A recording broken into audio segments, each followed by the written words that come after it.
Alors déjà, merci beaucoup. Nous allons d'abord vous remercier pour votre mobilisation à cette activité qui nous a donné l'opportunité d'échanger avec vous sur plusieurs thématiques. La première session a porté sur la situation de l'enregistrement des naissances en RDC, en Afrique et dans le monde. Et il ressort, pour ce qui est de la RDC, un besoin vraiment de renforcer le travail de communication, le travail de sensibilisation pour relever le taux d'enregistrement des naissances qui est de 40% vers un taux meilleur en vue d'atteindre les objectifs de développement durable. Nous avons vu parmi les statistiques que sur les 40% d'enfants âgés entre 0 et 5 ans enregistrés à l'état civil, il n'y a que 13% qui disposent de leur acte, donc qui peuvent justifier de l'existence de leur identité. D'où l'importance, encore une fois, de renforcer cette communication-là pour faire en sorte que tous les enfants qui naissent sur le territoire puissent être déclarés à l'état civil. Il est ressorti également dans cette communication l'importance de renforcer la collaboration entre les acteurs de la santé et ceux de l'état civil. Parce que l'essentiel des naissances se passe dans les structures sanitaires.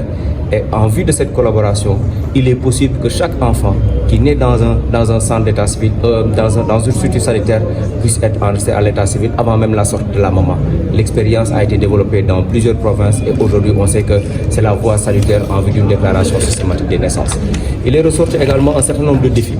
Le défi lié à la communication, faire en sorte que chaque parent puisse connaître l'importance de la déclaration d'un enfant à l'état civil, puisse connaître l'importance de l'acte de naissance, mais également puisse connaître les procédures de déclaration d'une naissance au niveau des bureaux d'état civil.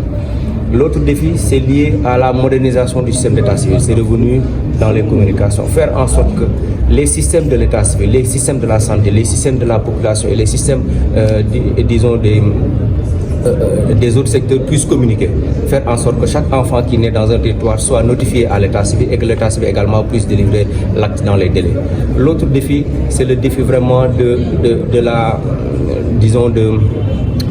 production des données statistiques, qu'on ne puisse pas tout le temps dépendre des enquêtes, mais faire en sorte que les données issues de l'état civil puissent être des données de routine qui puissent aider à la prise de décision, mais également puissent aider aux partenaires que nous sommes en vue de développer des programmes spécifiques en faveur des populations de manière générale.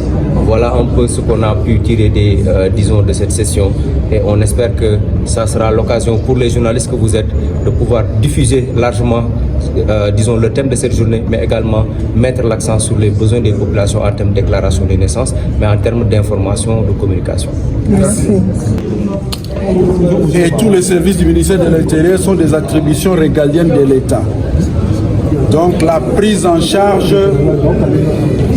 des opérations d'enregistrement, des opérations d'identification de la population doivent être prises en charge par l'État congolais. Le ministère de l'Intérieur, sécurité, décentralisation et affaires coutumières est un ministère de souveraineté.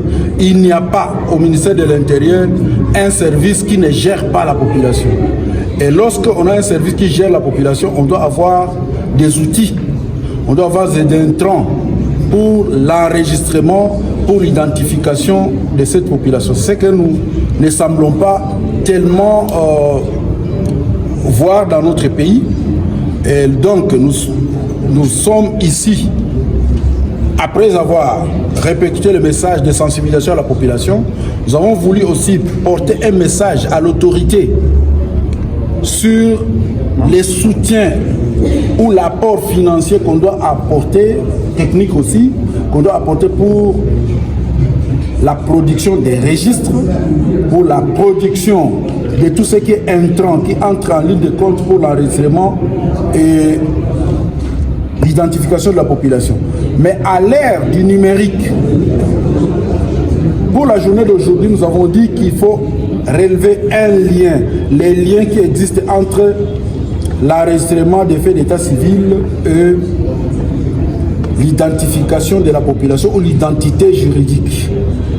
Aujourd'hui, avec la numérisation ou la digitalisation des services, c'est facile de le faire puisqu'il faut gérer le fichier général de la population entre l'enregistrement des naissances, l'enregistrement des décès et l'identification de la population qui est portée par l'ONIP et l'enregistrement par la territoriale. Sans la mutualisation de ces deux services, l'enregistrement, tout comme l'identification de la population en République démocratique du Congo, aura toujours des problèmes. Et donc, le message aujourd'hui était de dégager les liens entre les systèmes d'enregistrement et les systèmes d'identification. Et comme nous sommes en période de transformation numérique, c'est le numérique qui pourra apporter la réponse à tout ça. Mais nous demandons aux autorités d'appuyer l'enregistrement, d'appuyer l'identification pour que nous puissions avoir les outils nécessaires, les équipements pour arriver à faire comme il faut, qu'il y ait à temps réel production des statistiques, production des données de l'état civil, à temps réel production des cartes d'identité nationale. Je pense que j'ai répondu. Merci.